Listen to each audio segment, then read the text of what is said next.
This is the car that should make Honda very nervous. Dad, what are we looking at today? 2026 RAV4, and this is the model that I think a lot of people are going to buy. Yeah, so listen, a lot of the reviews are going to be around the high-end trims like the GR Sport, like the Limited, but this is where the bulk of the market is. This is the RAV4 XLE, so it's one step above the LE grade.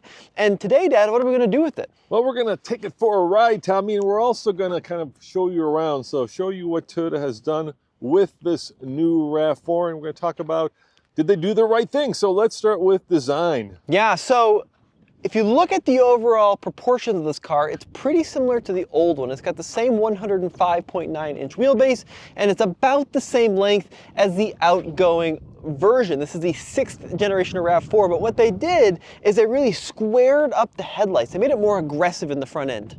I like the Santa Fe, right? They did the same thing. The Defender, they kind of did the same thing. Everything's becoming boxy and, dare I say it, off-roady. Well, depending on the trim, the front end will change a lot. So the Woodland trim, we've got a video of that over at alltfl.com.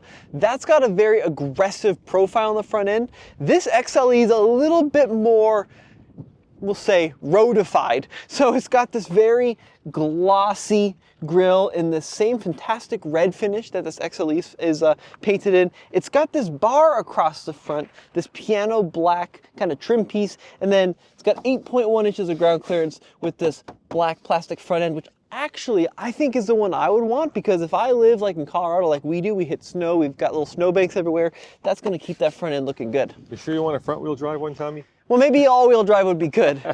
And you bring up a great point, Dad. This vehicle is available in 2 configurations, front-wheel drive and all-wheel drive, but what's the catch? There's no gas version. Yeah, you can have your new 2026 RAV4 in any way that you like it, as long as it's a hybrid or a plug-in hybrid. So the horsepower is going to change a little depending on whether or not you get front-wheel drive or all-wheel drive. Now, this one being front-wheel drive is rated at 226 horsepower.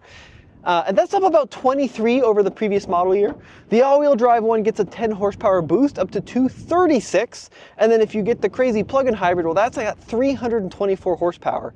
Now here's the thing, this is still more powerful than vehicles like the CR-V hybrid, that's got 204, but it's a little bit less powerful than the Hyundai Tucson hybrid. Now, maybe this is a good place that we interject some perspective, Tommy. Did you know that the RAV4, the current one, is not only the best-selling car in America, it's also the best-selling car in the world. It's sold in like 190 markets. Wow, that's crazy. Yeah, they sell hundreds and hundreds of thousands of these cars every year.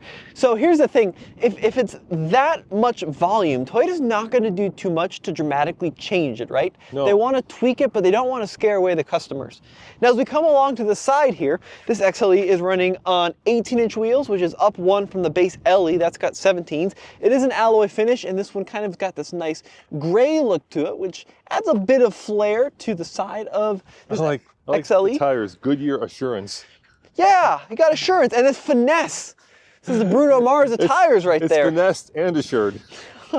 This one's got the gloss black mirror caps, and then it's got the thin down roof rails. But we're missing a sunroof because this is the less expensive one. Yep, for sure. And then the lowers on this door is kind of this hard black plastic. Once again, though, adds with some durability in tight parking lots or in snowy environments. And then coming around to the back, this is the one part of the car I don't love the design of. I'm not sure that these striped tail lights really match anything else, especially on the front end. These are nice and curved out, where the rest is very boxy. You know, Toyota will tell you that this spoiler now is it adds downforce or takes away upforce, whatever the opposite of downforce is. So the trunk in this vehicle, 37.5 cubic feet of space, and that can extend up to 70 if you fold down the second row here. I'll do it on either side. Now this is a little bit less than the competition from Honda and Nissan. Both of those have upwards of 74 cubic feet with the seats folded down, but this should still be plenty of storage space for most small families. So you're talking about the Rogue, of course, and the CR-V. Yeah, that's exactly right. Yeah, and then what's underneath the little carpet there? Let's find out. Is there a spare tire? Oh, look at that, there is a spare. And this is cool because, for example, on the Honda CR-V hybrid, you don't get a spare, but on the Toyota you do, even though this is once again a standard hybrid. So that's very nice. Well, why don't you sit in the back, see how much room there is. Okay. let's do it. I gotta tell you, I love this paint, this cherry apple red paint. I'm a sucker with this white interior. It's super nice. Really good legroom here. I've got tons of space for my knees, which is great.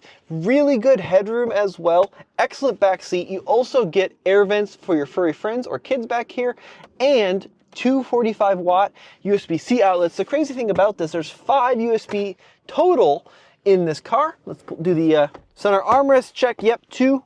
As Jen would say, we've got some squish factor here. Yes.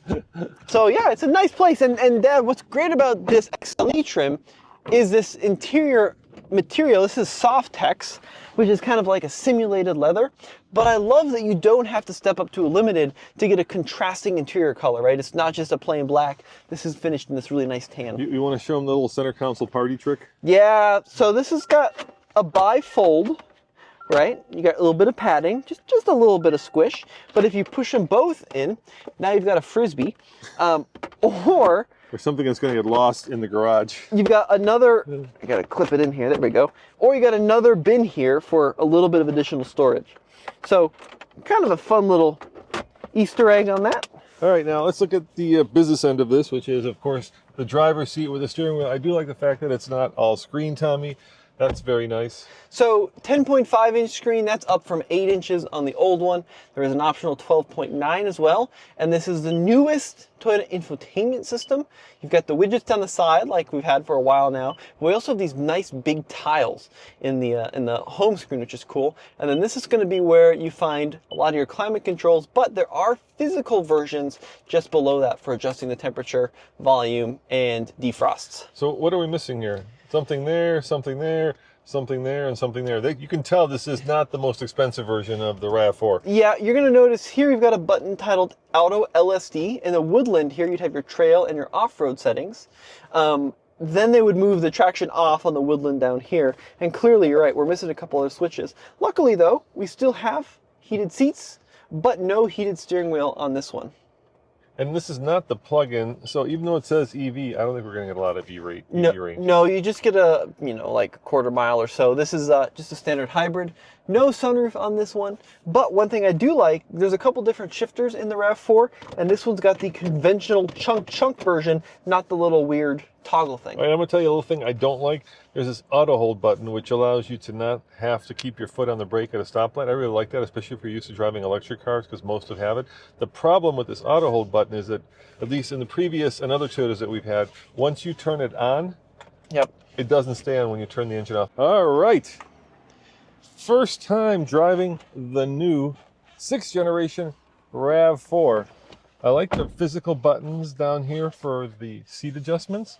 And oh my, lumbar support. But there is an important question, Tommy. What's that? Do you have physical buttons for lumbar support, or are yours manual? So this XLE has an 8-way power driver seat, but a 6-way manual passenger seat. So I don't have lumbar on the passenger side. Of course it does. I hate when they cheap out like that. Well, you got to pay more. You got to get a limited. There are some kind of cheap plastics in here. That's a little scratchy. Sure. That's a little scratchy. But I like how you get the tan across the door panel, and also as an accent line that runs the entire width of the dashboard. We've got a manual adjustable steering wheel. 12.9-inch though, digital instrument cluster, standard now in RAV4. And lumbar support, my man. How good is that? I know. Yeah, so that's pretty sweet. Good stuff. And I'm a sucker for a meaty steering wheel, and this certainly has somewhat meaty of a steering wheel. I also love the non-haptic buttons here. In a world of everything being digital, it's nice to sort of stuck with traditional buttons.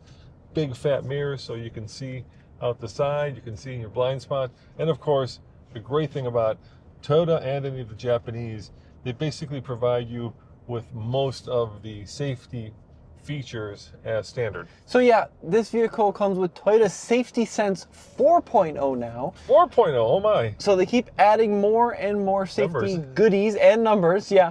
But it's got stuff that you come to expect: blind spot monitoring, adaptive cruise control, lane centering. Yeah, they just keep making it better and better, and it is very, very good. It's very, very effective. They've done a really nice job with it. Yeah, it's nice when they don't skimp out on the safety stuff, right? Because let's face it, we put the most important things in our lives in these cars: our family, our pets, our friends. And so it's nice to know that in the case of an accident, that you've got as much safety as possible. Now let's talk about fuel economy. What is the fuel economy, Tommy? Well, that's a great question. It's a great question. When you spec a vehicle out like this, you're going to end up with the best fuel economy. So front-wheel drive, especially the entry-level ones, you're going to be looking at mid-40s. I think Toyota quotes 44 mpg combined on a vehicle like this, which is very good. Now, numbers are going to be finalized here in the coming weeks and months, because when does this thing go on sale? Well, the non-plug-ins, in other words, all the hybrids go on sale in December of this year. Well, they're all hybrids. Right, all the hybrids, and then the plug-in hybrids sometime next year. So yes, they're saying spring. Yeah. If you want a plug-in hybrid, you're going to have to wait till next year. But like I said, every RAV4 is a hybrid. I mean, Toyota has announced that everything they're building is going to be hybrid. So that's no surprise there. All right, I'm going to merge onto this highway behind this Lexus. I'm going to give it the beans, Tommy. Let's see how it does. I am forward. Ooh, a little bit of wheel spin. Chirp the fronts. Yeah. Okay. That's pretty quick. Yeah, that's pretty good. Yeah, that's not bad. Yeah, so 226 horsepower is, nothing to sneeze at. And if you want that extra bit of boost, you can get the all-wheel drive one, or if you want a lot of power, you get the plug-in hybrid one with over 300. But this is plenty of passing power. Now, this does have an eCVT, and what that means is that it is a continuously variable transmission, but there's no belt and cone to wear out. Instead, it uses a series of electric motors and a planetary gear set. That's very confusing. Kind of like a Model T, but instead of using your foot, it's got an electric motor. So can I do a little Roman rant? Sure, what you got? If it quacks like a duck, and if it floats like a duck, I don't care how many planetary gear sets or electronic motors are in the thing, it's a duck. So if you do this, and it does that, it's a CVT. Yeah, but you're missing the biggest thing. What's that? With CVTs, especially the older ones, the belts wear out. And this vehicle does not have a belt to wear out. And that's a huge difference. Nissan knows all about that. Yeah, they sure do. Yeah. So, other things you need to know about the RAV4 and how it compares to its competition. So, we've already talked about the Nissan Rogue, Honda CR-V, Mazda CX-5 and CX-50 is in this category, Hyundai Tucson. Well, I mean, this is the best-selling category of car right now. Kia Sportage. The one I just drove, though, which is an interesting competitor to this and actually has a much nicer interior, is the new VW Tiguan. Oh, yeah. How come you're saying Tiguan? It's That's Tiguan. how the Germans say it. All of the product people said Tiguan. It's tiger and iguana. Tiguan. But Tiguan. if the people that made it call it Tiguan... Well, that's like... Okay, here's another example of that. You know this electric car company that is named after a certain... I think he was like an electrical engineer. Tesla. Yeah. You know, why does Mr. Musk call it and everybody else call it a Tesla? Well, yeah. There's no Z. But how about this one? How do you say the maker of the 911? Porsche. Yeah, that's because that's how the Germans say it. Right. So if the Germans say Tiguan, I'm sticking with Tiguan. We have gone off the rails here in this RAV4 review. How does it drive, Tommy? Good question. It drives really well. You know, we just had purchased 4Runner, and that's much more off-roady, of course. This one is much more on-roady, even if you get the Woodland Edition, and there are three models, right? There's the Woodland, the GR, like you said, and then there's the streety one, or this one, the GR being the sporty one, and it just drives really well. It's very simple to drive, plenty of power, comfortable ride. Look, it's not going to be communicative. This is not going to be a great canyon carver, but if you want to take it to work or take it across country, I think you'll be very comfortable. Yeah, I agree. I mean, it's very soft. I almost feel like they made this one softer than the old one. Yeah. But that's a good thing for daily driving, and it's also very quiet. And if it will, in fact, get 44 mpg combined, that's some incredible numbers out of a fairly large crossover. So, yeah, it does a lot of things really, really right. Now, this version tows 1,750. You can get one in the Woodland or an all-wheel drive. Yeah, if you get an all-wheel drive. But who tows with these things, realistically? But that's enough, you know, to bring around some bikes if you needed to put a hitch on it. You can do that. True that. And then the other thing that I always don't like I showed you before, like there's buttons missing, and then over here, because this is a cheaper one, you only get one cheap wireless charger, even though obviously if you had the limited, there'd be two. And so if you and your significant other are driving, one of you is going to have to fight for the wireless charging. Or just plug in here. Or just plug in there. Yeah, and that's 45 watts, by the way. So that's a juicy amount of power coming out of that little USB-C. That is a juicy amount of power. I can see these being everywhere in the next 6 months. Yeah. You know what I mean? Sure. They're just going to be everywhere. Because, you know, the current generation has been around a while, and so a lot of people are going to be like, hey, I want the newest and greatest, and so they're going to trade it in, and so I think this is going to do really well for Toyota. Look, at the end of the day, the most important thing I can say about this car is if you like the current Toyota, you're going to love the new, I mean, if you love the current RAV4, you're going to love this new one because it's just, you know, it's a new generation, but let's face it, it's a refresh more than an entirely new vehicle in a lot of ways. Oh, for sure. Yeah, I think that's exactly right. It feels a little different, but it doesn't feel dramatically changed over the old outgoing, I think it's 5th generation, this is 6th generation. Shall we try the turning radius here? Yeah, let's do it. Let's see how this thing turns. All right, so I'm going to do a turning radius. I'm not going to take this off-road. You'll have to go to all TFL for the Woodland Edition, which used to be called the Adventure, by the way. Well, or the TRD. Oh, that's really good. Right. Really good turning radius. Alrighty. All right. So let's kind of walk outside quickly and kind of sum up our thoughts on the 6th generation RAV4. So my thoughts are, if you want the best interior in class, you get the Tiguan.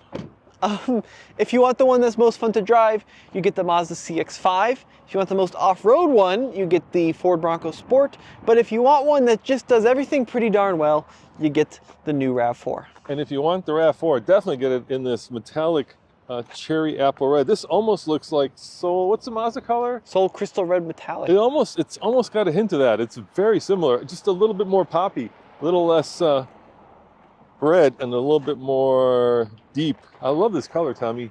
And well, I'm a sucker for colors. Folks, let us know what you think in the comments below. Big thank you to everybody who watched this video, and we'll see you in the next one. Ciao.